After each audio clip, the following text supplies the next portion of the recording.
This movie is about groups, metal, guitars, girls, all this stuff. But ultimately, the movie is only half the story because half the true magic is about the fans. The most vocal fans all the time are heavy metal fans. They're the best. I salute them.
What do you think kids like about metal? I don't know, I guess they feel they can escape from the real world. They can just, like, be what they want to be. Be dumb, be cool, be crazy, whatever. They can do what they want. Do you like heavy metal music? Yeah. What do you like about it? Heavy metal was more of an evolution, unlike punk rock. It evolved from hard rock bands such as Led Zeppelin, The Doors, Uriah Heep, Black Sabbath, Iron Butterfly, Deep Purple. Really a change so much, except for maybe perhaps the technical element, but the energy is still there. The fun is still there. There's just nothing but fist in your face. And I think that's what's the great thing about metal. It saved rock and roll for the 80s. Well, I think heavy metal is the true rock and roll of the 80s. And rock and roll was basically music made by people who were thinking with their crotches. Punk was getting to be techno. Punk was turning into disco in disguise. And it's fast and it's aggressive and it's rebellious and their parents hate it, which has always been the mark of good rock and roll. If your parents don't like it, it's good. What do you think parents think about you? Do I care? The heavy metal bands just picked up on one little thing that we did, you know. I mean, we do that kind of music real well, you know, but this is like this much of what we do, you know. We do a whole bunch of things. I like that spine-chilling feeling, that goosebumps up the spine, you know, that you really got me. Da, da, da, da, da. It's like an orgasm, you know. Sex and rock and roll, the American way. I know that all the girls in the audience are going to want to know this. 16 inches. Okay. No! No! Combination, all four. We're four-piece. What is a rock star? Some dude that's got more money than I do? I got a bigger than all those dudes. Hey, you know what? That doesn't mean anything. We just like to party. I mean, it doesn't matter what size your pencil is. It's how you write your name. What's a headbanger? When we first started doing this stuff, when we first started doing this stuff, we didn't really talk about headbanging. We talked about girl banging or gang banging or anything but headbanging. That doesn't seem very nice to do. But a headbanger, they go out in front of the stage and they headbang their head, and it's cool. I mean, that's them. That's not me. I like to stand back and watch and see everything. I like to scam on the chicks. A headbanger is somebody who dies for his music, who is a true rivet head, you know? A headbanger is somebody who likes thrash, nothing but, who doesn't accept glam in any way. A headbanger is someone that drives by in their car and goes, "Metal, dude! Metal! Can they see?" I think we started that. Motor headbangers, see? Are you into it? Not really. I'd rather get drunk and kick back and watch them make fools of themselves. That's just a rock and roll reaction. I think the actual headbangers of the 80s just make it a little more pronounced. They bleed a lot more, I think, than... I'm just a drummer. I don't bang my head. I beat off, man. Attention, everybody! Attention! Attention, you creatures from another planet, you. Hello, suckers. Please be advised. Be advised that you might Be advised that I up. By your entry upon these premises, you are consenting to being photographed and filmed, naked or otherwise. You know, pictures like that, And having your ugly likeness And sound effects used in motion pictures and home porno and other purposes. you sick, dirty dogs, you. Thank you. Thank you. Thank you. Thank you. And give us your money.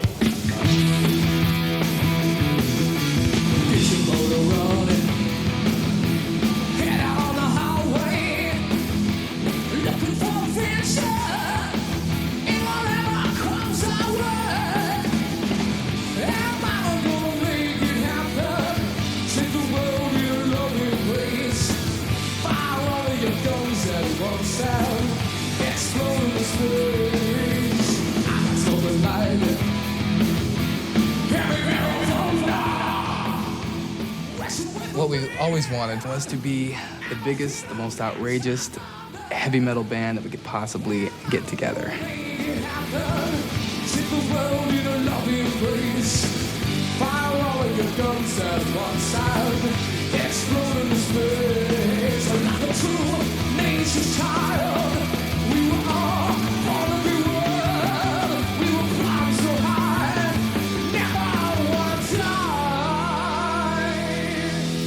Born to be wild. Born to be wild.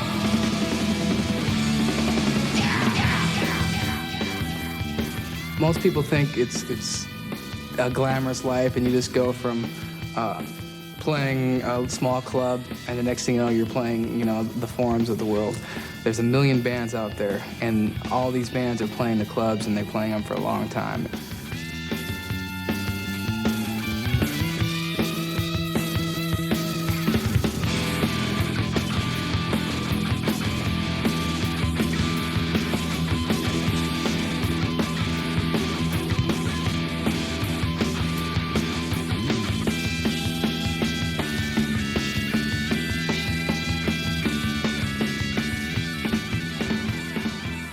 But you do get tired of the road every night, 7 nights a week, and that's our schedule, 7 nights a week playing. It gets to the point where you go crazy. And I think that's why a lot of the rockers are kind of senile, because it happens every day. Burned out. Yeah. Born to be wild.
Thank you. Good night. Where are you gonna go now? What we're gonna go do is go our brains out, so we're gonna do. We're gonna around. We're gonna get your beer problem, man. But we wanted to be the best and the biggest. What if it doesn't happen? We know that we had a great time trying.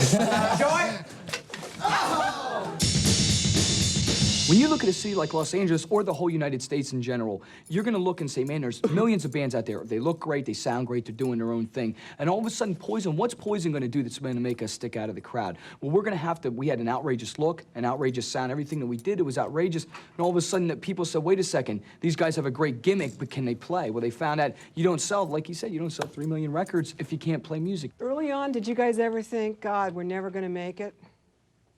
Before you got signed and everything? No, listen, we got off the road, and I got a place in Marina Del Rey. Now, these guys are smart. They spent their money wisely. And I'm the little pig that went off with the money. You know what I'm saying? Spend it all loud, abrasive, you know, obnoxious. Well, needless to say, I have no money now. If you love what you're doing, whether you have enough money to buy a Le Mans or buy a cheeseburger. It's a Pontiac. Okay. No, what I meant is, No, whether you buy, I mean... Maserati, The thing is, it's not the money, it's just, you know, if you enjoy what you're doing, it's fun because you never think about, oh, I want to have this, I want to have that. You want to be on stage, and that's the reward, you know. If you buy a car, and it's a great car, it looks great, and it runs fast, it's great if you can handle the speed. If you can't handle the speed, you're going to wreck. And I think that's the same thing with success. If you obtain all this success and then you can't handle it, I think it just goes to waste. You sort of push the boat out into the water. What else are you gonna through do? the anchor. What are you going to do? You sink or swim. Be an so. accountant? Yeah. Did you have jobs? Cece's good at that. I mean, Oh, sure. when he was. You look like an accountant. No, well, what happens is the four of us, I think, the three of us look to the other three. The four of us look to the other three, one being an individual. This is where the accounting comes in. No, that's right. If I wasn't having fun, I wouldn't do it. I'd stop, most definitely. Even if it meant not having the money. I've already got the money. That's not why we're in it. You're not in it for the money? What are you in it for? Rock and roll. I mean, if someone's gonna make money, we want to make it, you know, on us. But I mean, we're a rock and roll band. We love what we do. So you're in it for the music? I'm in it for the money. No.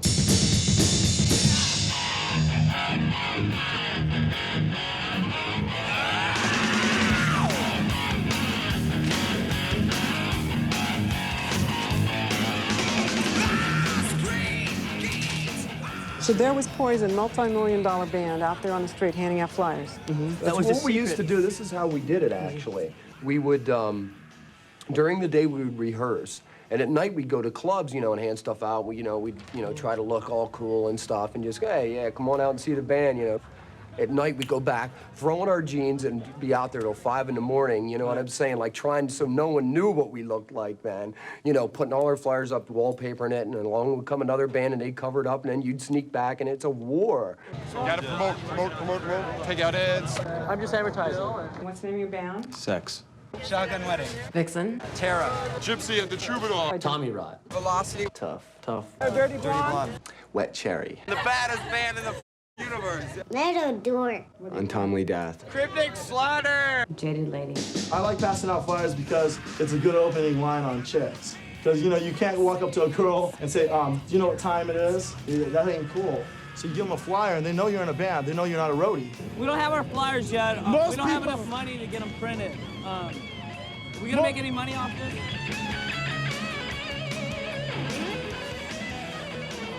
%% of the girls take them. The guys, they just throw them down. Check this out, man. The guy gives me a flyer, right? He gives me a flyer. I go, all right, cool. I'll be there, right? Cool, I'll come check out your band. And he walks about 10 feet down the street, and I wrinkle the shit and throw it on the ground, man. Well, we finally got our flyers. We met a chick that had a little bit of money. We had her empty out her purse. Most of them just got out of high school and they don't know what to do, and they can't get real jobs because they don't look right for real jobs. What do you do for a living? I'm a professional musician. I work at Mrs. Field's Cookies. Legal secretary. I work for the LA Unified School District. We have a real sense of responsibility, and we're taxpayers, and in fact, are very prominent in the business world. We are also heavy metal rockers, and we love it. I don't work. I can't stand work. What was the last job you had? I've never had a job. Is it a drag not having money? Yeah. You always hurting for money? Yeah. Once you have money, you realize that it's really not important. What money gives you the opportunity to do is forget about money. I'd rather get rich at playing music than get rich doing plumbing. Because I don't want to work until I'm 60 and die poor at 70. And have a fat wife at me and 30 kids. I want to do my own thing. I would like to have an apartment where we have carpeting on the floor, because Mike picks his nose a lot and he has no place to put it. Did you go to high school? No, I dropped out 7th grade. How come? I don't know, I just couldn't handle people telling me what to do. Disobedient boys. That's what we are. And why are you rebellious? Went to Catholic school for 12 years. You know, they talk about these big famous bands tearing apart hotel rooms and stuff, and the only time we've ever been able to stay in a hotel room, we tore the shit out of it, but it just came natural. My favorite one's when I read Poison jumped on the glam bandwagon. You don't think you did? We built the first wheel on that frickin' wagon. Well, second, we all right. Bowie, Alice Cooper. Men in makeup are where it's at. Me personally, I might wear a little bit of eyeliner to bring out my eyes because they're not that big, but I'm not into wearing lipstick. Lipstick isn't me. It's a turn off for me to kiss a guy that's got redder lipstick than I do. You know, it's just a way of life now. Because most guys, they don't know how to put it on, you know, they're dudes, they're real clumsy. It's like putting on high heels, you're gonna fall all over the place, right? I used to go down in the corner and hide my clothes underneath my jeans and put on my makeup in the corner in the car by candlelight. And they got that certain look that dazzles those little cutie girls. And then they put on makeup, and we're talking sizzle with these guys. What I do is I take tips from girls. I let them put my makeup on, you know. I get into it, you know. Kind of turns me on a little. No, I'm not into that personally, but, you know, if it sells albums, records, yes. You know, if a guy came to pick me up for a baseball game or something and was wearing makeup, I probably wouldn't answer the door. I don't like it. I like a man that looks like a man. Do people look at you a lot? Yeah, well, that's the idea. It brings out the bisexual tendencies because women do like women no matter what people say. My mom used to think I was a transvestite, you know, she'd check in there, you know, make sure I wasn't wearing her clothes and as such. And my mom still thinks I'm going through a phase in my life. And that she says, why don't you come home and cut your hair, you know, like the little boy I used to know. What do you think about the pretty rock and roll stars? Good luck to them if they're pretty. Wish I was. We've never gone out and put lipstick on and stuff like that and put hairspray so it looks like there's a truck blowing past us going 90, you know? It's a theatrical effect. I guess it's cool. It's when they wear it off stage and try and pat you on the ass. It worries me. Oh, sometimes it worries me. I've had a lot of guys whistle at me and think I was a chick, but... When I see it's a guy, I gotta go back to the 18-year-old girls. If I'm driving in my car and somebody's in back of me, you know, honking at me, sometimes I like to just, you know, freak them out and, you know, kind of give them a little wave, and then they come by and they see me, and I'm just like, yeah. I just do a double twist, but then when I make sure, I keep walking. The older we get and the uglier we get, the more makeup we gotta put on, you know what I'm saying? It gets worse. It doesn't get any better. You look like a lady. All you girls out there, I want you to show us your breasts. Hello, Cat House. So tell me about Cat House, Ricky. There's more girls here than anywhere in the world. And we play rock and roll. All we do, now we don't like add in, some clubs will play a little bit of rock and roll. We play only rock and roll. And it's just a real big, fun, sleazy place. Cat House, welcome home. They left a while ago. Now they're rock stars. Faster, Pussycat.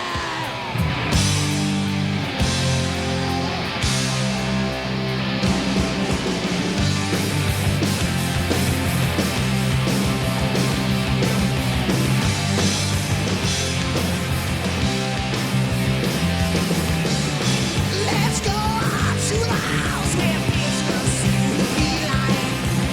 With a machete, gonna pay the place. Need a lady split like the taste. A piece of head and a fall behind.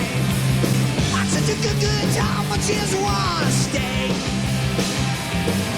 Just got back from the best cat house in town. And the best piece of Mona Lisa I found.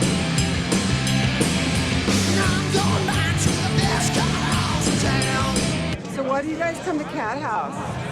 Rock. Rock and roll, heavy metal. Party. Drink. Fucking best for Pussycat, Guns N' Roses. It's what American rock and roll is all about. You want to know what rock and roll is about, come to the Cat House, because rock and roll is about a lot more than just music. It's more than music, it's just an attitude, you know? Me and my roommate needed a place where we could have a party and not worry about the neighbors, and getting free drinks, and a place where we can meet strippers. So could you call this place a pickup joint? Definitely. That's one of the main reasons it was opened up. Where do you think I found his ass, huh? Cat house. Describe some of the girls that come in here. I like the girls that come here. A lot of blonde girls come here. A lot of girls that look like they come out of Russ Meyer's films. They don't wear much clothes at the Cat House. We have this policy of never really keeping the air conditioning on, so it gets really hot. So it's like they show a lot of flesh here. I mean, I've seen girls walking around in garter belts and bras. I know, I like that. Somebody came here once from Texas and they go, I don't believe it. In Texas, we wear our lingerie in the bedroom. In the Cat House, they wear them out in the club. You know, if you want to come here dressed really nice, that's okay, but you'll get in the club faster if you dress sleazy. Let's go to the house where business is a pleasure. But as it is, it is, and I won't go away. Will it live not swallow and seize my buried treasure? It'll be a long, long time before I'm on my way. Just got back from the best Cat House in town, and the best piece of Mona Lisa I found. I'm going back to the best Cat House in town. So who else comes here? Aerosmith, Motley Crue, Faster Pussycat, of course. Kiss has been here a couple times. David Lee Roth was here last week. So what'd you guys do to get signed? Like flyers? Flyers.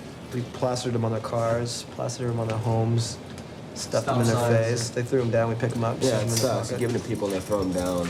Then you beat them up. Yeah, then you kick their ass. What else did you do to try to get signed? We tried to get Brent to blow the A&R department at Electra, but it didn't work. So why are there so many like sexual references in your songs? Because Tammy's a sexual monster. He's a dynamo. He is a sexual dynamo. I'm a love machine. So how come you guys are so obsessed with sex? Because we're young. We used to be obsessed with money, but we never got any, so we had to like Give find up on something that. out. What about drugs? You use drugs? No. Alcohol. Aspirin. Aspirin. Shit like that, vitamin C. Advil. So what makes your band different than the rest of the bands around? Tell me that. Because we have very large. And we don't wipe our butts, so it smells bad. So why are you in rock and roll? I'm just doing this till I can be like a manager at McDonald's or something. I'm just purely lazy. That's why I do it. Are you making a lot of money? No. People on the road like go, give me your scarf, give me your hat. People think they made money. Give me your jewelry. We get $1,000 a night a show. On average, we probably play 4 shows a week. Costs us $2,500 to be on the road. So at this point, are it's indebted to the record. We just go into that. You just, not until you're. I mean, we're new.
You just got back from a European tour. What was that like? I was in a room with Tammy, and the rooms in Europe are really small, so the beds right next to each other. And all the girls that he bring in, like, had Fuzzy stuff. braid, hairy arms, and they like hit me in the nose and while I was trying to sleep. It was really gross. You mean he brings girls in the room and has sex when you're in the room? Well, we only got 3 rooms. You know, we got to share.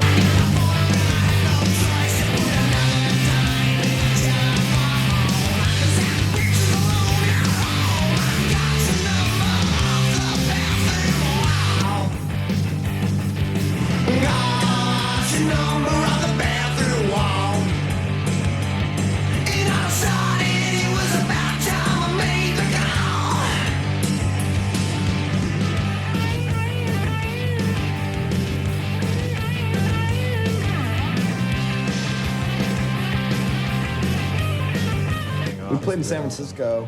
It was when we got pelted with rocks and garbage. Tammy broke someone's nose with a mic stand. Well, they were mean. Boom. They were throwing like rocks at us and stuff. What does it feel like when they don't like you? We have to shove it in their face and tell them to eat, because if they don't like it, tough luck. Eat a bag. Bag of full bag, buddy. Yeah.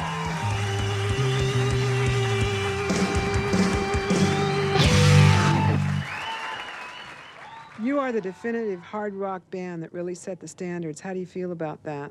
I love it. I think, we took it to the mountain, and it's still there. It's rhythm and blues. It's twos and fours. It's, you can really do a good Aerosmith song. It's R&B. It's those twos and fours. It's the swing. It's the swing. It's the jazz of it all. Did you look at the dolls and say, gee, they've got a good look, we should look like that? Oh, yeah. I was in awe. I loved it. David Johansen they used to say I was a Mick Jagger lookalike. Man, he had lips for miles. That guy could swallow the earth. And has. Did you try to make a comeback to make money? Because you were running... Yes, undoubtedly. Yeah? Well, we're not in, you got to buy your guitar strings somewhere, You making a lot of money? Yeah. Have you made a lot of money in your day? Yeah. Millions. You have? Oh, yeah. Where is it now? Went up my nose. I must have snorted up all of Peru. To survive the 60s and the 70s, it's a miracle. You think you could have been dead? Oh, God, I was several times. We used drugs for so many years, it's like, you burn out the punch card, you've only got so many drinks in your life. I think I used all of mine in 35 years, I was looking forward to having a few sips on the porch when I get older, but eating the cards, Joe and I are the toxic twins, baby. Known as being that. Are you proud of it? No. No, and yes that I went through it, but no that all the people know it. They might think that that's the way to do it, and that isn't the way. That's not the way at all, because, we painted ourselves into a major corner. Yeah, we figured it was the only thing to do is clean up. How long has that been? It's been 11 months now. And how do you feel? Just still hungover a little bit. No, we're doing good. We were feeling sick and tired of feeling sick and tired. Do you feel now that you can still do it without drugs? Positively better, too. Keep it up longer. It's like, it's like jerking off when you're a young kid and you first learn how to use that thing, you go brrrr. But the older you get, you slow down, and you get into the rhythm of it, and you learn how to milk it for all it's worth. And I think that's what Aerosmith is right now. I think we do a good job of... Okay. How do you feel about other bands ripping you off? I don't know if they rip us off. I can't hear anybody that sounds like us. Well, don't you hear the bands on the radio? Yeah, I hear it, but I don't hear that much Aerosmith as other people do. Aerosmith to me is really definitive. Maybe some of the attitude some of the bands have, which is cool. We stole it from other people. It's almost like Tyler said one time, you know what I mean? He said with rock and roll, he goes, in history, everyone's doing something that someone else already did, so you're repeating yourself, but you're doing it with your own style. Do you get mad if a band copies your style? No. Good luck to them. Maybe they'll do something we can copy later. I could think of a few of them that I would like to have right about now, right about here. To be perfectly honest, there's nobody who's original. Nobody's original out there. We're all thieves. Some of them are just pure plagiarists. I won't mention any names. Initials start with... Imitation is the sincerest form of flattery, and it's nice to know that you made some mark on music. Kiss supported Black Sabbath in the early 70s, and that was the first time I'd ever really saw a magnificent stage production with theatrics.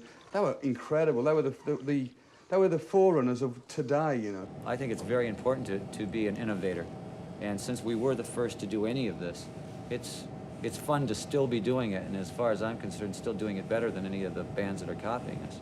Why do you put those scarves on your microphone stand? So I can wipe my nose, blow my nose.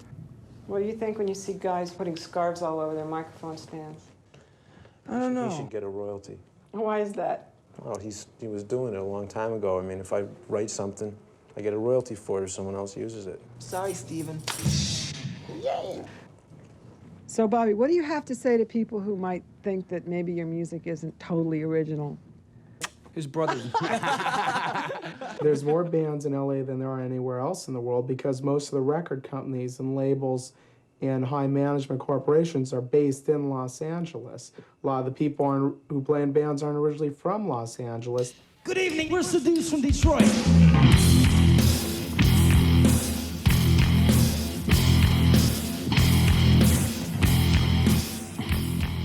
Like playing and driving sort of goes hand in hand. You know, you do a $5 grand launch from a dead stop.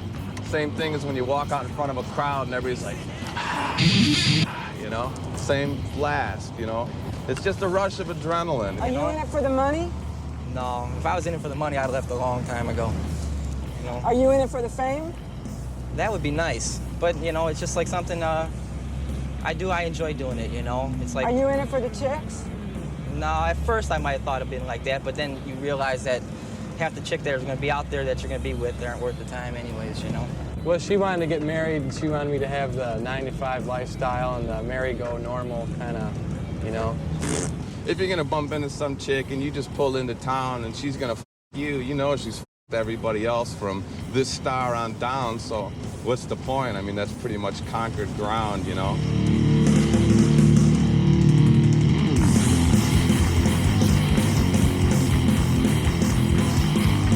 You go hungry, you go broke. But if you believe in yourself, you make it, you know. Where do you see yourself in 10 years?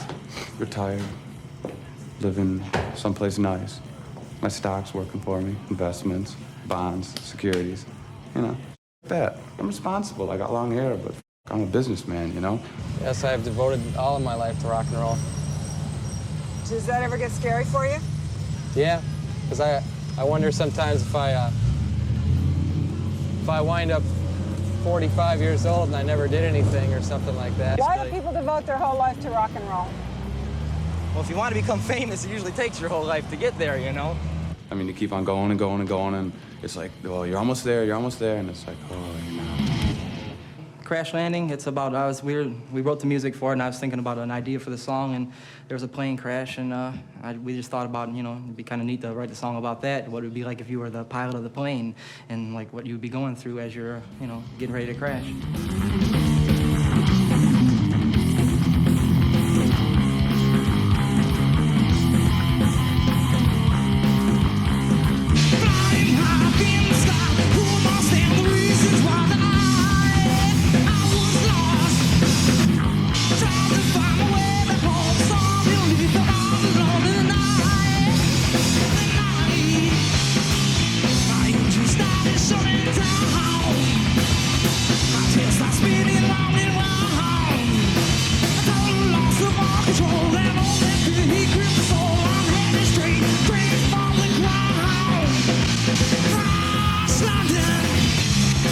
Have you said, I feel like quitting because we haven't made it yet? Probably every day I say that. I'm busting my balls at this. Of course I want to make it, you know? I mean, you know, whatever it takes, man, last drop of blood, you know, because I'm in it, you know, till the death or whatever.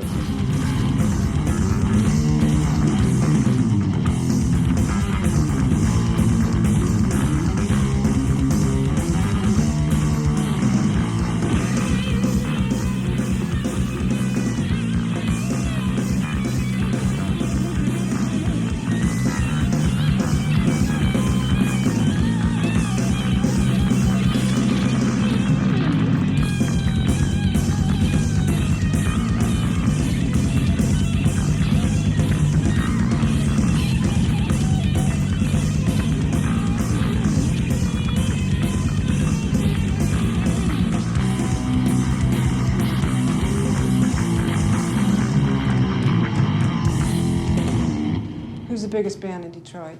Us. Why did you get into rock and roll in the beginning? Because I noticed that you got lots of girls. Girls, all sizes, all shapes, big, small, short, tall. Jesus Christ, when we toured with Kiss, they were like monsters, man. Lines up of chicks outside their rooms every night, you know. What's the matter with me? I'm trying to pull the stragglers, you know. Talk to me a little about the girls that approach you. Oh. Who's that? Fine women. Why, did somebody say something? What do you think about groupies? I love them. Amazing. They're great. Just amazing, you know. They keep a young man hard. It's a way of life, you know. it's like your alter ego. They're doing the same thing you are. I mean, you're in a band and you love it. You love the music that you're playing, you know, and you see them freaking out and loving it. It's just, you know, it just reinforces the way you feel. In the 60s, they used to call them groupies, you know, so I like to call them the fleas and ticks of rock and roll. That's my motto. The best groupies are in Salt Lake City, and I've had 4 of them at a time.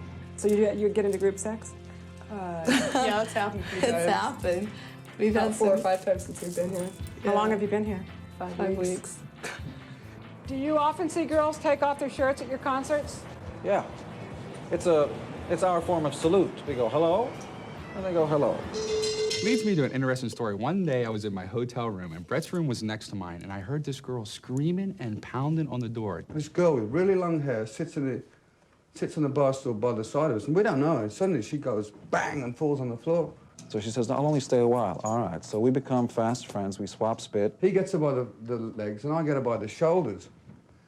And I got her by the shoulders, and I get so far up with her, and she starts wobbling and screaming. Oh, what's the matter with her? I finally got out of bed, and I said, to hell with this, I'm gonna go do something about it. I walk outside, and his door opens, and the girl comes running out. So I don't know how to get rid of this girl. She says, what do you want of me? And I suddenly realized I had my foot on her hair. She was there for 15 minutes trying to get out of his room. I said, go up to the 23rd floor where the road crew is and take care of them. And she's like doing an epileptic fit on me. I thought, my God. If I woke up and looked at me in the morning, I'd be screaming too to get out. You know?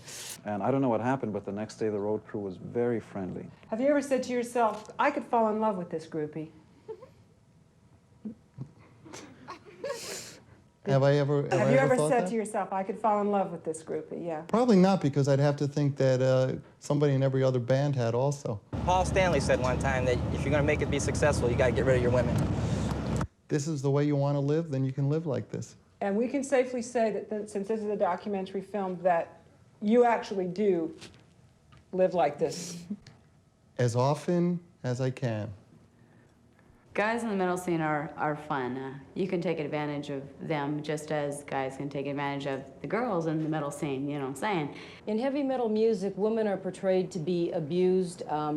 They're kind of being bound in chains. Many of the styles portray them as having handcuffs on, leg irons, being locked in cages. There's a very brutal aspect towards the woman in heavy metal because it very much appeals to the male macho image. I don't think people take girls seriously in this sort of music. I don't know why that is.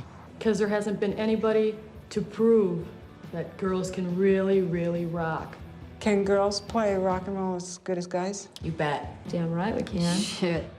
We rock, we kick Right. ass. You get a lot of chicks from being in the band? Oh, you get all the chicks from being in the band, especially the singer. I get the most. Oh, yeah, it's fine. That's the stereotype. But the minute the girl goes out with a bunch of guys, she's a slut. What's your favorite pastime? Sex. Rock and roll and sex. Girls. Girls.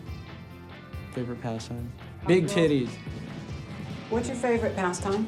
Sex, definitely. All the time. Every day, at least 3 or 4 times. What kind of guys do you like? Musicians, unfortunately. Why? Because they're irresponsible, but they look good. When I'm playing, they seem so mesmerized by what I'm doing on stage. Just instantly, they're mine, you know? They have attitude. I know that sounds kind of weird, but I like attitude. My personal taste? I like sluts. I like slutty girls. I like girls that will take off all their clothes right in front of me and dance in my face. That turns me on. Does this happen a lot, Matthew? Yeah. It's a rock and roll band. I mean, you know. It's great to feel that combination. hair above you, you know, falling down. So when they're on stage or when they're in bed? No, in bed. Or on the floor, or in the bathroom, on the table. Are you afraid of getting AIDS? I never really thought about it. You can't screw someone, you know, and think, all right, just lay that chick, because she's gonna go, honey, you're dead, you know? You know, I myself, I go out with girls whose stepdads are gynecologists, so that really helps out a lot. With the AIDS problem? Yeah, a lot of that. And birth control? I don't really worry about that. A lot of girls chase after you? Yes, they do. The chicks take care of me a lot. Well, I just had this chick sew up my pants today, or else you guys would see my hanging out the bottom here. You didn't do a very good job, dude. You know? If it's not money, it's taking us here, taking us there, you know, helping Buying us us promote. new clothes, Yeah, and boots. got some new pants. It's kind of a rule that chicks don't get in the house unless they have a sack of groceries with them, you know. And let me tell you, when your stomach's growling, you haven't had anything for a couple days, you don't, all of a sudden your moral values just sort of like, okay, hon, if you want to pay for dinner, that's fine with me. You know, a lot of guys in this scene let girls take care of them financially. What do you think about that? I think that's sad. Sounds horrible. And in a sense, it's a form of prostitution. Would you ever go out with a girl just so that she would, you know, pay for some food, but if you didn't like her? Yeah. Yeah. Isn't that prostitution? No, I wouldn't see it that way. No. I don't see it that way. No. Would you let some guy pay for you? No. What are you going to do for them? Anything they want right now that I can do. What do you do for them?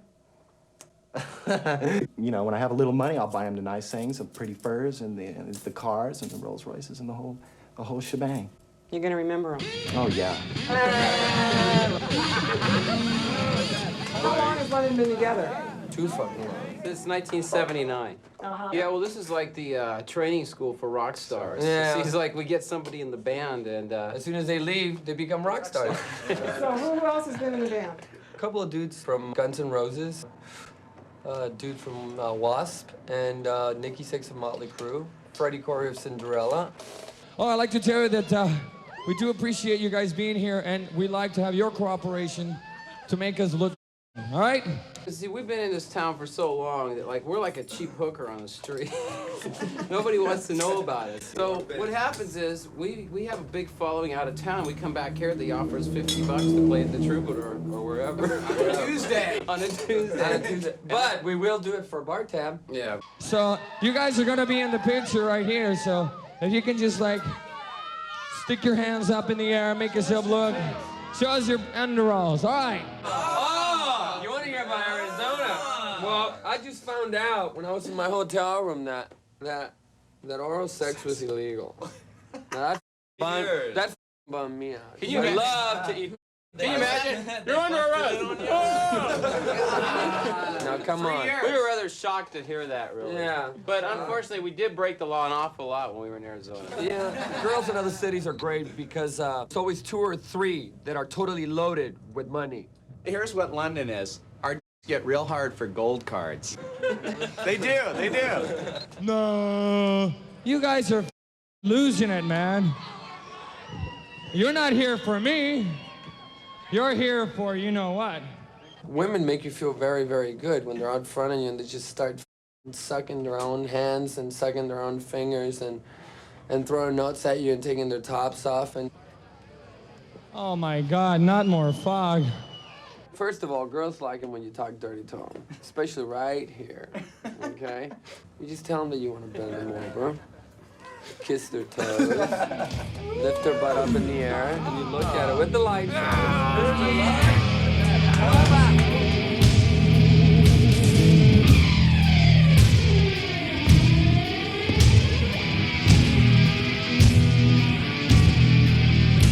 We are not role models for your life.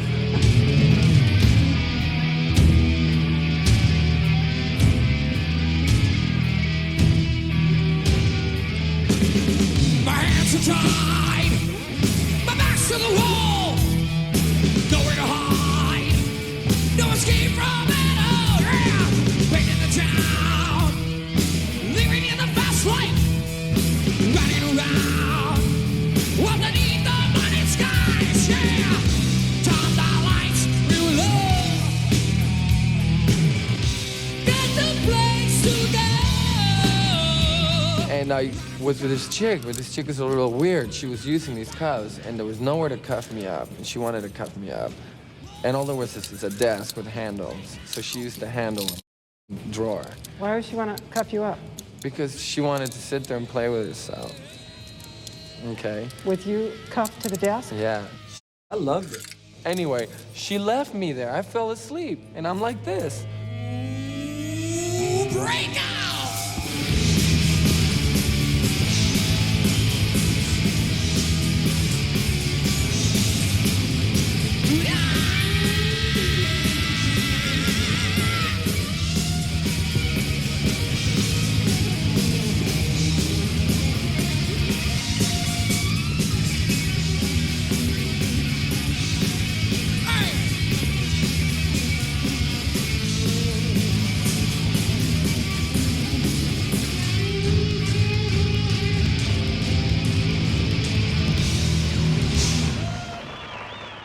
last time you had a job? 8 years ago. We don't work. We play music. Why? I've never had a job. The girls have always been very generous. Well, I'm currently, I'm still employed. I'm a professional gynecologist. No, when's the last time you had a job? This is my job. You know, as far as I'm concerned, this is what I do, and I believe in it. You know, this is rock and roll. I do this. So, I mean, I don't consider that I'm, lazy or something, and I don't do a job because I bust my ass doing rock and roll. Do you always have money? No. Sometimes we do, and sometimes we don't. We're in debt for $100 grand. Right now, yes, we are, but we're getting out of that. How could you be in debt for $100 grand? We bought a lot of equipment. Our last album we did was financed by this guy who's in jail right now. Yeah. But he's out now. Now he wants his money. All right, see this? You know that going out there for the Russians, huh? I'm sick of listening to these.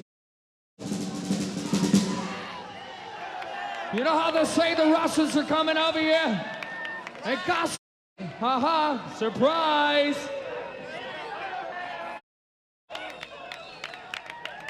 Uh-oh, this is tough. Come on, mother. I ain't got no day. This song is for the Russians. This is called Russian Winter.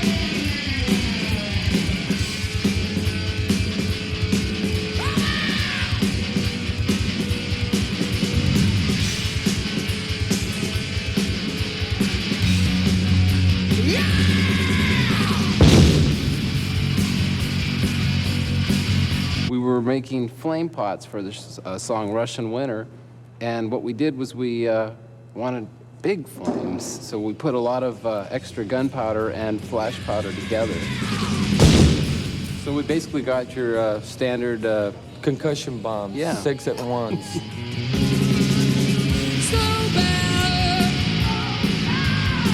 Just like a Russian winter, yeah. Hellbound, hellbound.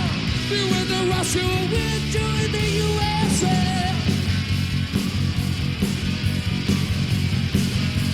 That's right, it's called living in America.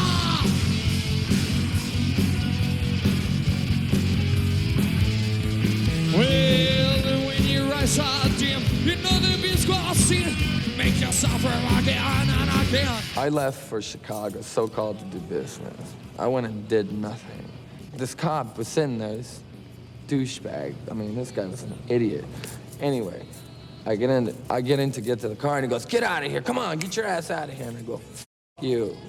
To the cop? Oh yeah, he was a. If you would have seen this guy, this is not an alley cop. Alley cops, they look good, and they look big, and they look nuts, and they're young and pissed off, and they're ready to kick ass. And I'm sitting in the cab with the door open, he grabs me by the hair, and that was it. I go, "Motherfucker, this ain't a grip." I go, you know. What happened? Let me see. So he hit me in the eye, right here. But it's cool. I whacked him about 6 times, and then I got my ass kicked after that.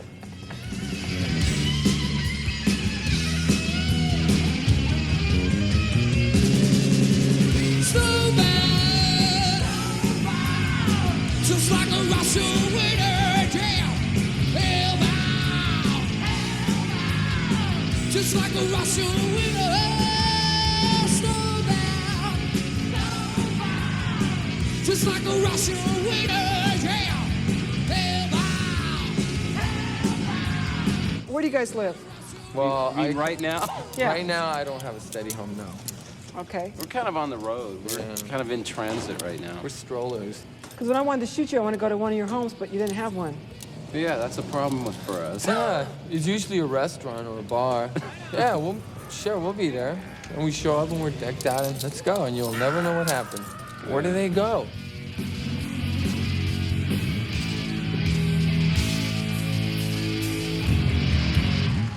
Do you think about yourselves as rock stars? No. What's it like being a living legend? Kids out there think you get a guitar, you make a hit record, and you make millions of dollars, and you just live happily ever after. It isn't that way at all. It's like very hard work, very heartbreaking. You get your rewards and things.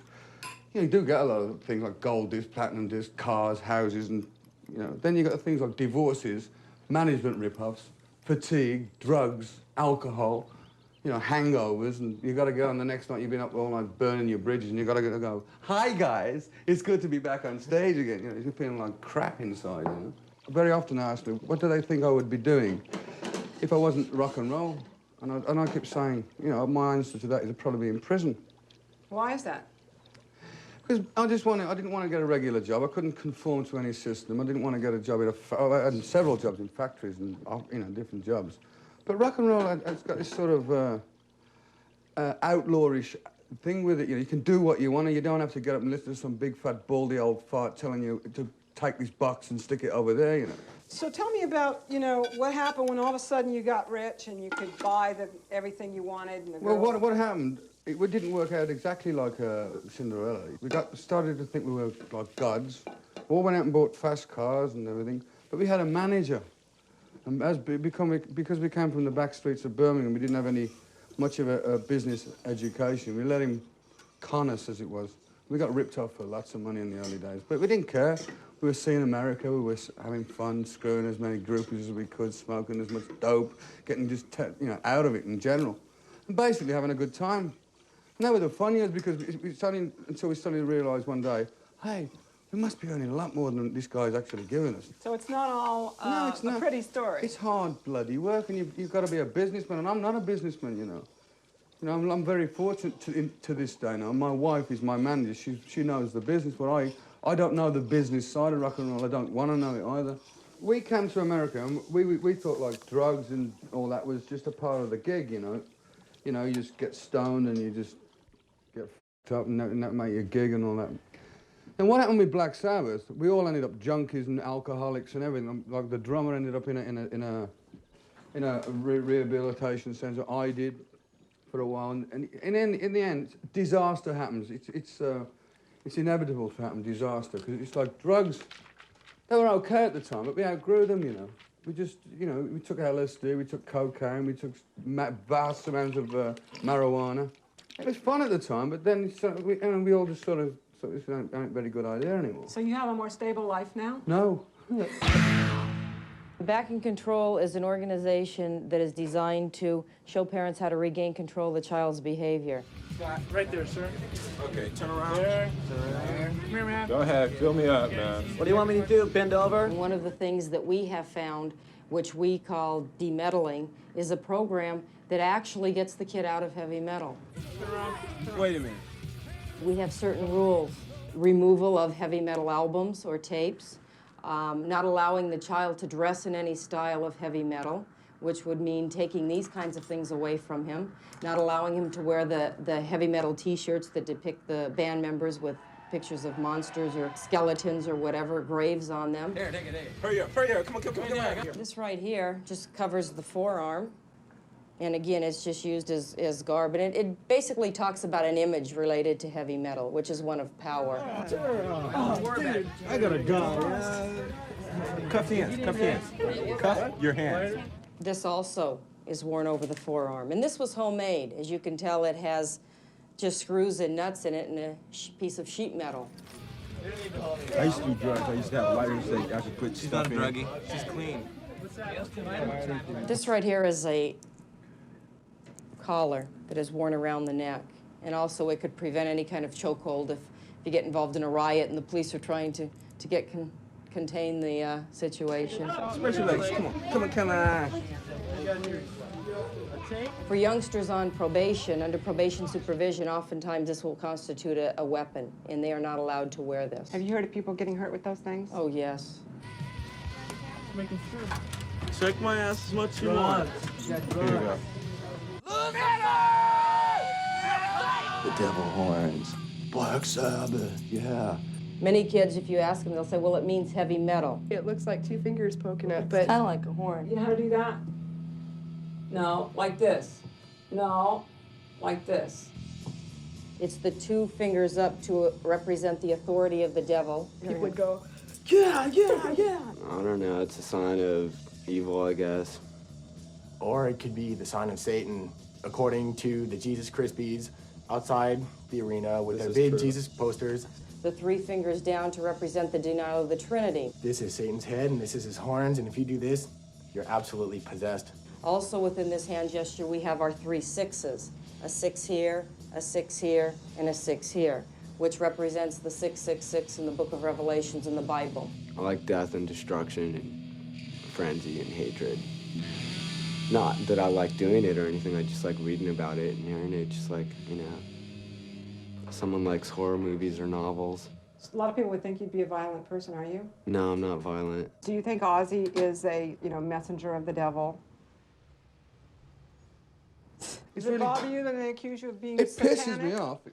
It does piss me off. It's hard to tell what Ozzy's intentions are, but the thing that we see is the behavior that results from kids who take the lyrics literally. So you're not really into the devil then, huh? Yes.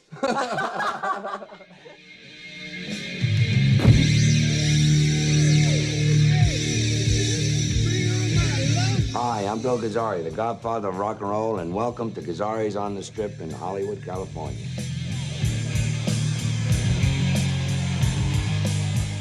You can see when the public comes in, they're normal. After about a half hour of rock and roll, they're no longer normal. They're jumping all over the place. I mean, you have to pick them off the wall.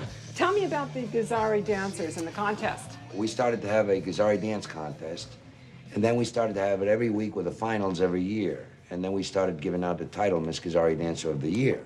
There's been so much bullshit about this contest being fixed that I'm gonna make damn sure you all understand this. At the end of the contest, when they announced all the winners, the judges' sheets will be available at the front door for any mother to inspect.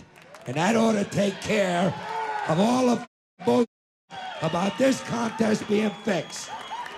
And we are missing a couple of asses here. It's a classy place, and it's on Sunset, and you think Beverly Hills is classy. They can't hold a candle to this place. Love machine moves away.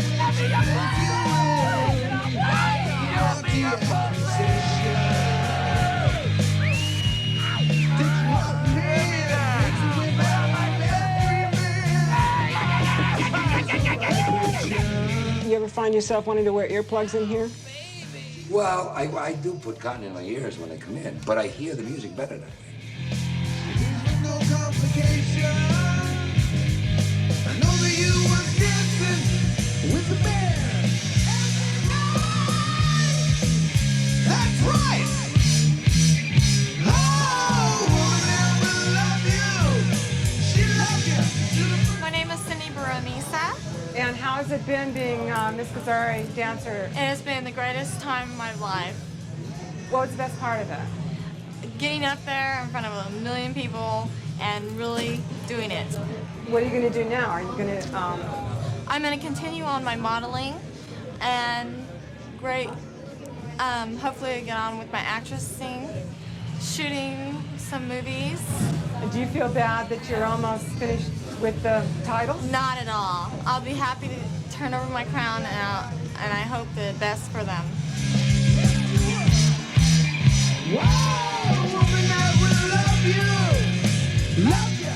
What do you get for winning the contest?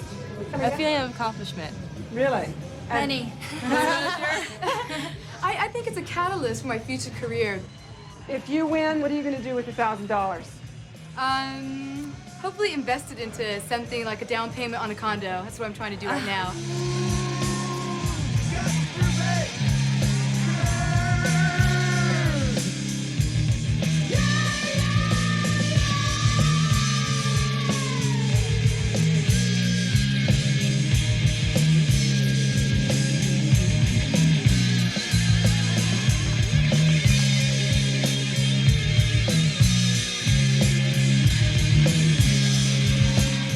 So Nader, tell me what you thought of the dance contest. I like to watch a chick dance, but if she wants to dance, come over to my house and dance for me.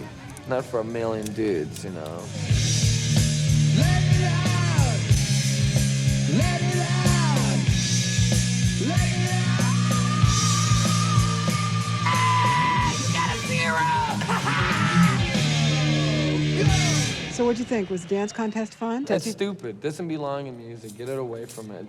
Get a comedian up there. That's fine. These guys are personal friends of mine. This Randy, I love him. He's going to be bigger than David Lee Roth, who started right here. Help me bring on my pal Randy and Odin. Let's go, Odin, Odin. He's believed in us for a long time. That's right. For a very long time. Odin, Odin, Odin, Odin, Odin. I mean, I know personally that I want it to go as big as like Zeppelin or the Rolling Stones or the Beatles or like that. I mean, I don't want to be another band. I don't want to be just another band. Odin, Odin, Well, I just want to be extremely wealthy. I want to be remembered for the rest of my life and for my grandchildren's grandchildren's lives. They're going to be very, very big in the rock and roll world. Besides a singer's a foxy guy.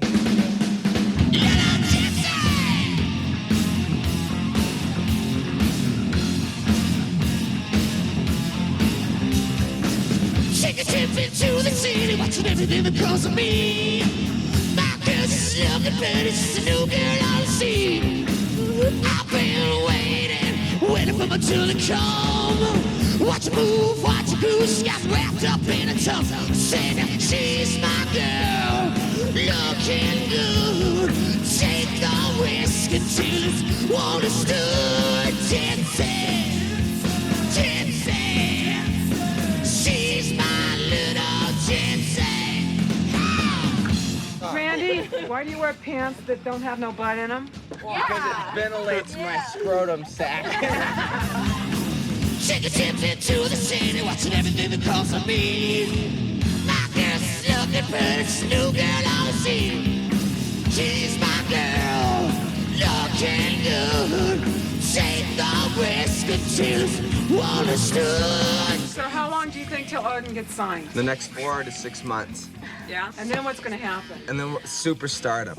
Super fucking stardom. If you want to take me serious, you can. If you don't want to take me serious, you don't have to. But all I'm saying is this face, people are going to remember it, okay? And it's going to go down in history, and I know that.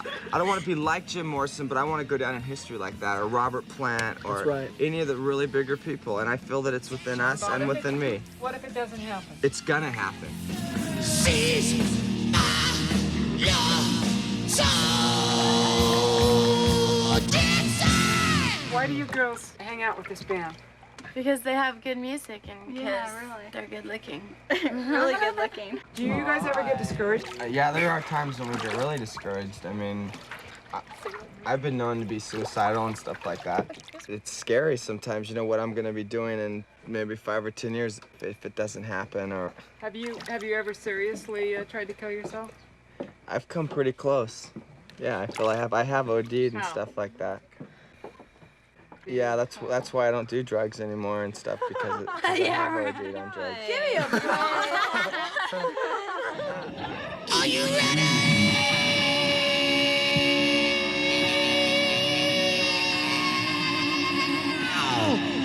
Are you ready? Get frustrated when your potential isn't tapped into at the time, you know, you feel like you could be there and you're not, and it's just, that's the frustration, you know. It's like you have a $1 million check in your head, and you have no place to cash it. And is that worth killing yourself for? At times it can be when you think about being immortal superstars, yeah, it can be. I've never thought of killing myself, but I've thought of, like, going out and being a bum, living on Skid Row. You know, taking the easy way out. So it's either a rock and roll star or a bum. That's your trip. That's it. I think we're ready for 12 o'clock high.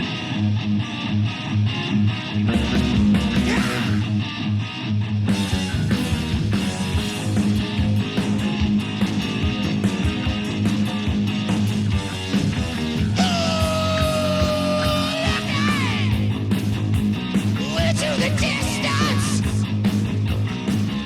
waiting to see the truth. What have you got? No way. Got what I want.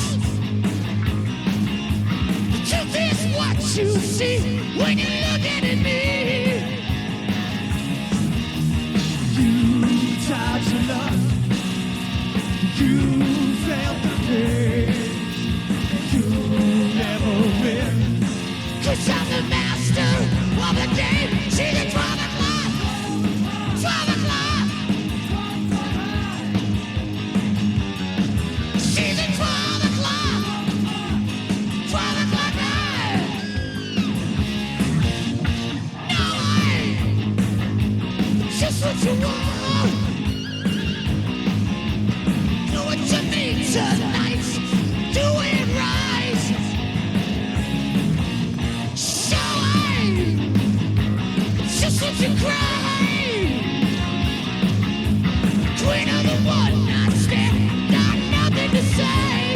about every club we've ever played in within the last 2 years, and we're being virtually ignored. That's frustrating. Is it worth killing yourself for if you don't make it? Well, there's nothing else that I could really do except music, you know? And that's how I feel. That's all I really want to do in my life is music. And if I can't do that, then everything else around me, really.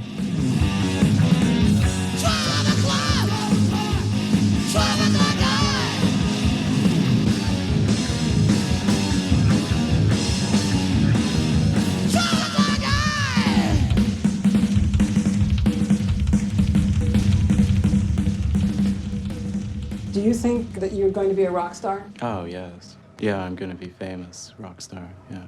Yeah, so I want to be a rock star. Gonna be rock stars. I'm going to be a rock star. I am going to be. I mean, I wouldn't mind being like, you know, a rock star or nothing. But as long as rock star is defined as rich and rich. I think that it'll come pretty easily for me, you know, because I'm different from everyone else. What if you don't make it as a rock star? Oh, I will. But what if you don't? In 10 years, what are you going to be doing? See, I will, though, see.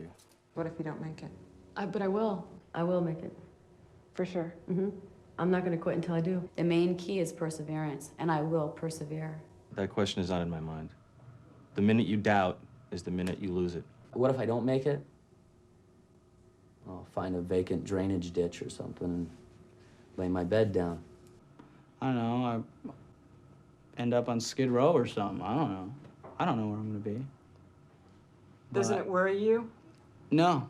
I'm like him, though. It really doesn't enter my mind. I can't picture not making it. It's just, you see, if you came and heard us, you'd think the same thing, too. That you would definitely going to make it? Oh, yeah. What if 10 years from now it doesn't happen?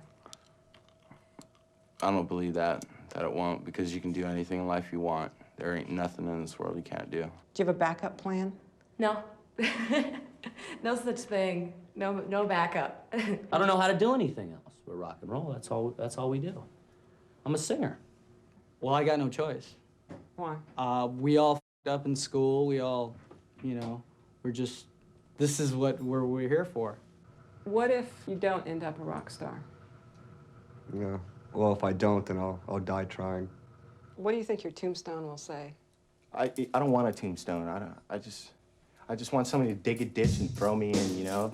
See you later, pal. Have a good one. When you were a little kid, did you want to be a rock star? Yes, I did. Definitely. She wouldn't let me. I go, Mom, can I take a, rock guitar? She says, well, no, you can't, because you'll turn them one of those drug-infested rock stars. Do you like touring? Yeah, I love it. I've had women in my hotel room, 4 of them at a time, say, hey, take your drawers off. And if they don't, then I call my security guard next door. And they come, he throws them right out. Get out of here. Yeah. Oh, what do you think about that, Sandy? I don't think about it. If you can tour 1 year, if you can tour 1 year, it'll take 4 years off your life. 4 years, 5. So, Chris, how many gold records do you have? 1, 2, 3, 4, 5, 6. I don't. Who cares? Who knows? I don't know.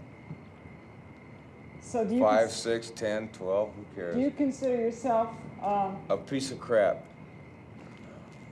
Why?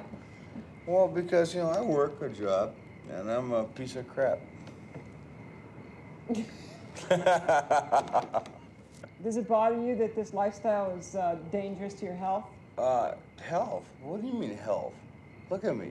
Well, I look 40, 30. How old are you? 20. I'm 29. I'm what they call an old. Look at my mouth. What do you think you're going to be doing 10 years from now? I'll probably be dead. You can come see my graveyard. Mom, have a drink. Chris, do you Yes, drink very ma'am. much? Pardon? Do you drink very much? Yes, I do. I'm a full-blown alcoholic. Just when he's awake. I drink too much. Okay. Why do you drink that much? 'Cause I enjoy it. Do you think rock and roll lifestyle turned you into an alcoholic? Yes, it does. How much of that do you drink a day? About 5 pints. Of vodka? Yeah. 5 quarts, pints, who cares? Yeah, I'm a happy camper. Do you think that maybe this kind of, you know, rock and roll lifestyle is hard on you and maybe that's why you drink? Well, I'm a full-blown alcoholic. And why I drink is because, what? What? But why do you drink, Chris?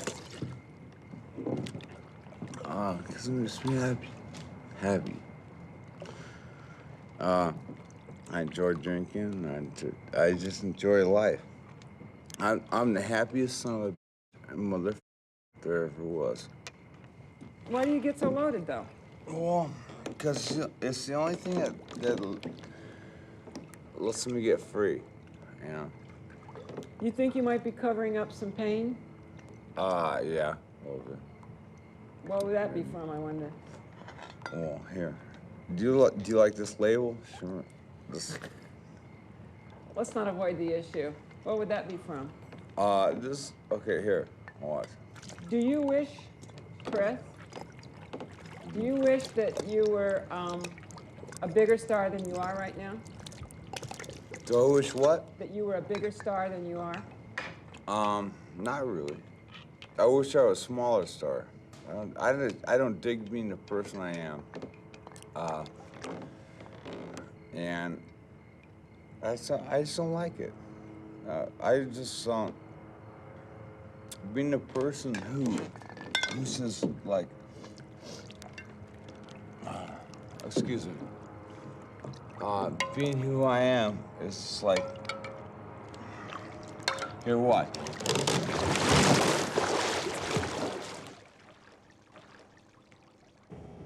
I had a whiskey bottle the size of the Empire State Building in front of me all the time. I have a disease called alcoholism and drug dependency. I am actually an alcoholic now, I guess. I think I'm probably about 4 on the Richter scale of alcoholism. I was always at about 3.2 at all times. If I would have been stopped driving at any time, even if I hadn't had anything to drink for 2 weeks, I would still have been legally drunk. I'll get tired of waking up hungover and having to do a couple of lines and a couple of beers just to get moving, you know, which is where it was at. And then you got to get that together so you can go and cop dope. What was the Betty Ford clinic like? Boring. No, actually, the educational value was okay. It made me realise that I was an alcoholic and I am a drug addict. But I still am an alcoholic and you always are, you know. It's, But you feel better now? No. But after a while, when you do it so much, it's not the same as the first time. You know, it turns against you, especially with drugs. Did rock and roll do it to you? Well, yeah, I guess it did, because we got a free bottle backstage every show, you see, so... I mean, you don't want to leave, you know, the last quarter of the bottle, so you tend to finish it up, you know. The worst thing I can imagine is hurting yourself. You may as well just jump off a building. I mean, what's the difference? These bands really want to make it. They stay away from drugs. Maybe these kids will do the drugs that, like, float for free every once in a while, but that doesn't happen much. It's just there's not enough time. Most of the kids who want to make it stay away from drugs. No, I'm not into drugs. I think drugs suck. They're bullshit. I mean, They we've ruin your seen head. them ruin a lot of people. Personally, I find that I don't need drugs to have a good time. All I need is loud music and a lot of friends. I don't think you can enjoy a show if you go and get all wasted and, you know, don't even remember the show the next day. Basically, the metal is the drug to me. Yeah. I don't need to get strung out on anything. If I hear, like, Sabbath Volume 4, that is my drug. You can't be a musician and a drug addict. You're either one or the other. I don't know. People ask me if I'm an alcoholic. I guess you can consider me an alcoholic. I drink every day. But I don't think I let it affect my life. I show up for band practice. I mean, that's all that's important. We do drugs, we do alcohol. That doesn't mean you should do it. sex, drugs, and rock and roll used to be a fun thing to do, but it ain't anymore. you can play Russian roulette for 5 years and never get hurt, and then one time you pull the trigger and it's all over. The thing is, belief in yourself, it should be the drug, really. Your confidence is what should really inspire you and keep you going and doing what you want to do. I think a lot of people look to people in show business, or anybody who's famous, to model their lifestyle on. One of my role models was Keith, you know, and every once in a while I'd see him. We'd exchange goodies. But I always looked up to him for getting rip-roaring, for the way of life that he lived. And it was a way of life for him, it still is. And sometimes they're your friends, and you have to stop being their friend when they don't listen, because it's like somebody drowning. They'll drag you down with them. It's just not worth it. So if you're modeling your lifestyle on somebody and it turns out that they died on smack, that's not very clever, see? I don't think there's anything admirable about being a dead legend, and that's probably the reason why I'm not into it. It was killing me, and I felt that I was probably much more effective alive than dead. I wouldn't put that to a vote. Go check out Jim Morrison and Jimi Hendrix and Janis Joplin. That's not my idea of fun. Because it's a lot of hours of throwing up blood and stuff like that. And if you're going to do that on stage, it's great, but it's not that much fun in a Holiday Inn, you know? I have a prescription for a happy life, which is sex, drums, and rock and roll. Alcohol and screaming girls, they're all looking for some fun. Have some class and get a backstage. Hey! Shredded, kids are slick and some are nick, man. Show their potential to be a movie star with a big rock car. Show your credentials.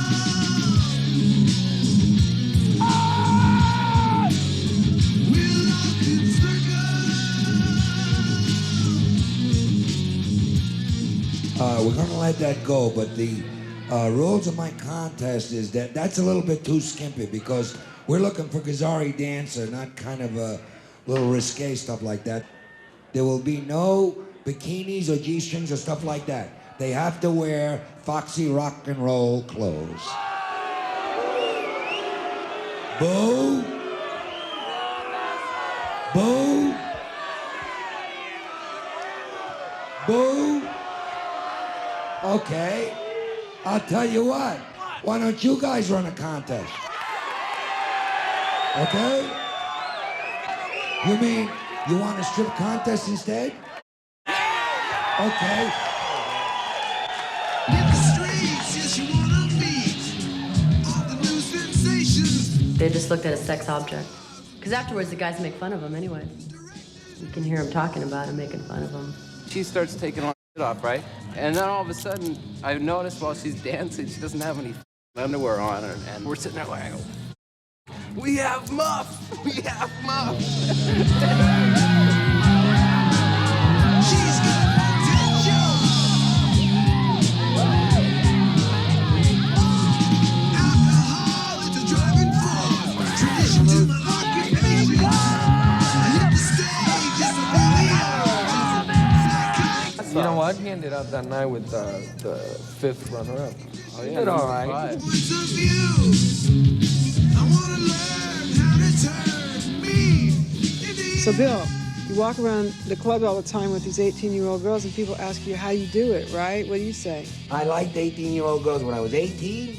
I love them now. Why should I stop?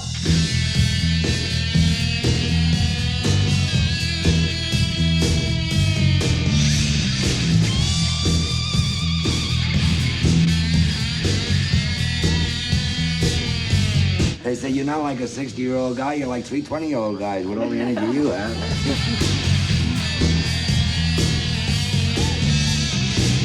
Rock and roll forever! That's a cut. So what's the biggest audience you ever played for? Well, that would be probably in Hungary. How many people? 27,000. 83,000? 83,000. 146,000 people? 158,000 people in Sao Paulo, Brazil, which is still a record. You beat Kiss. Yeah, well, we Wow. always try. You know. Yeah. You're looking at it, 83,000 people thinking, man, I got to entertain these people. I mean, you know what I'm saying? 83,000 shoes times 2 makes, what is that? A state. And there wasn't police there was the army. It was the whole army. It was like the security. And the great thing about it was that it was in Brazil. And the nice thing about that is you really realize that rock and roll is the thing that holds the world together, because music is the common language. Or the first time you break through to an audience and they all go nuts. That's better than screwing, you know, that's better. That's the best. Better than sex, better than anything in the world you could ever do. It's like this. I love it. It's great. It's like beating off? It's worse than that. What do you think about kids that want to try to make it? Well, that's what I did. Why not? Go for it. If you think you got it, shove it out, run it up the flagpole and see who salutes it. The only people that are ever going to tell you you can't accomplish something are the ones who fail. I'm not here to tell you you can't do something because I did it. You can do it. I wanted it so bad. You know, that's one thing. Looking back, I know that if you want something that bad, and you think positive about it, and to the point where you become it, therefore you are it. You gotta believe that you're gonna make it, and if you don't, at least you gave 100% trying to make it.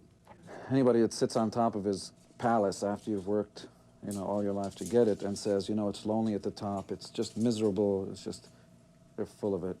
It's the best. But at the same time, we're not such thin people that, you know, I mean, we dry up and blow away if, you know, start injecting drugs because, you know, we didn't get a hit single or something. I'd rather be happy. I would rather be broke than happy and rich and sad. What do you have to say to kids who want to make it as a rock star? Don't. What I want to be when I grow up, I would say happy. Did you ever think I'd get lonely? Did you ever think that I needed love? Did you ever stop thinking you're the only one I'm thinking of? You'll never know how hard I tried to find my space and satisfy you too. Things will be better when I'm dead and gone. Did you ever feel that way about your parents? I've had a pretty good relationship with my folks. I don't know. Are they proud A lot of of you? people have a bad relationship with their parents. That's why they end up being disappointed with life. You know, and they take it out on themselves. A lot of parents are real, though, you know, they treat their kids real miserably, you know, and that's why we grow up like this. I'm in this business for the reason that Megadeath is in this business, and that's because of attitude, integrity, and music.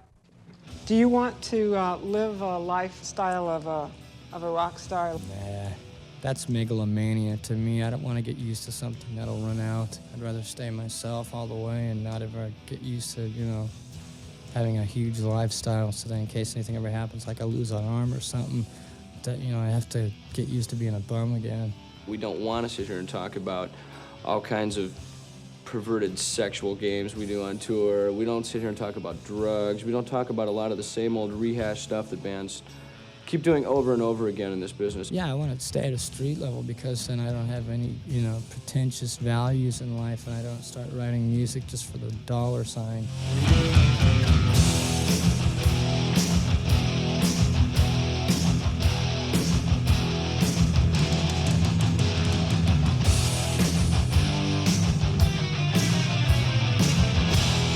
We're on the road so much that you have to keep your wits about you. This music is technical music. It is harder to play than most of the average rock bands out there, and I think that you need to keep your chops in shape and you need to keep your health in shape. I'm not going to cheat the audience that way. I don't get high when I'm practicing at home alone, so why should I do it when I go up on stage? I mean, as far as I'm concerned, a band should go up on stage and play for themselves, not having to put makeup on and stuff like that. I mean, it's like a wall of Marshalls and your band playing. That's a show for me.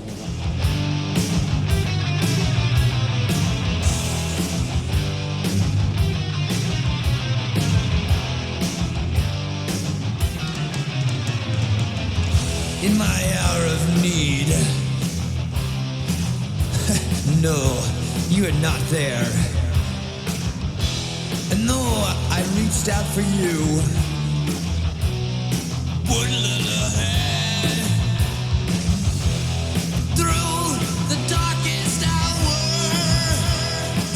hour. Well, we get kind of categorized into a lot of different metal monikers. What do you think you are? Megadeath, that's the best way to explain us because, you know, we don't really like to be labeled anything. I think categorization is a sin because it cuts you off. It doesn't let you go any farther. You can't expand any farther. You know, like some of the satanic bands, you know, they can't write anything about politics or love or anything like that, or no love or whatever, you know, because they're dealing strictly with Satan.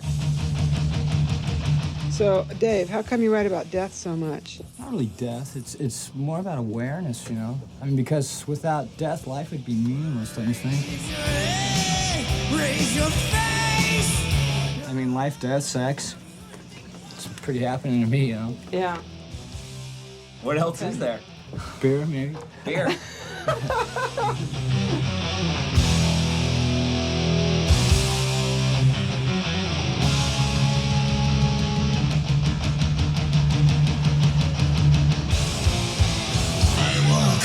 I walk alone to the promised land.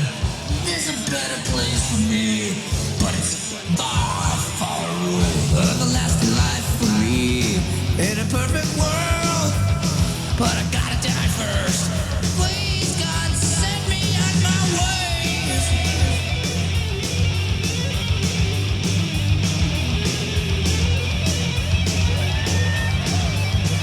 Time has a way of taking time. Loneliness is not only felt by fools. Alone I call to ease the pain, yearning to be held by you alone. So long I'm lost, consumed by the pain. I beg, beg, I beg, won't you hold me again? You just laughed, ha ha. My whole life's work built on the past. Time has come when all things shall pass. This good thing passed away.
When it starts going in your head and you start thinking that you're a god, it's stupid, because in my book, there's always somebody better. It's like David Lee Roth said, here today and going later today. You guys get signed yet?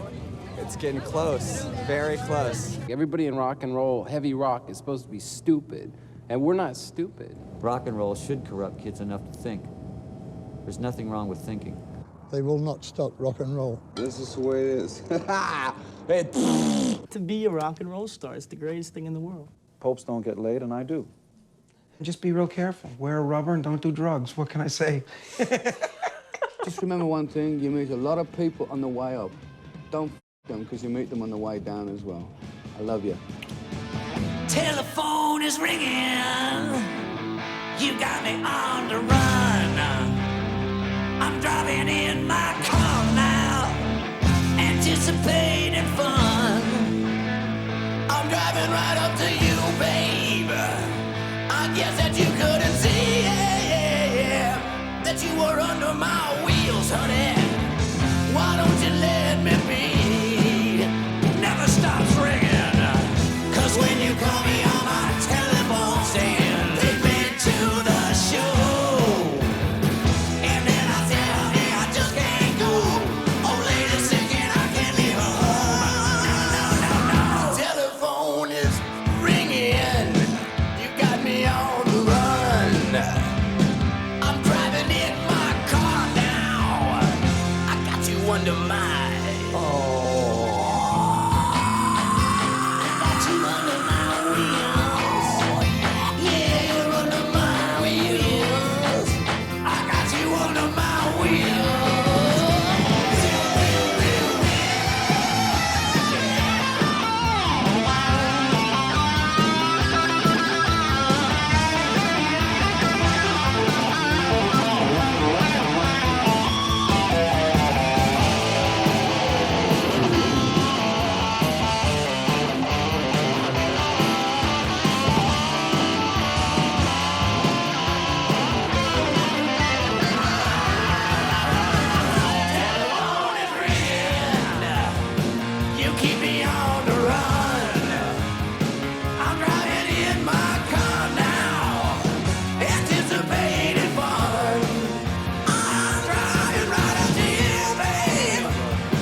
our first runner-up, Lisa Moreno.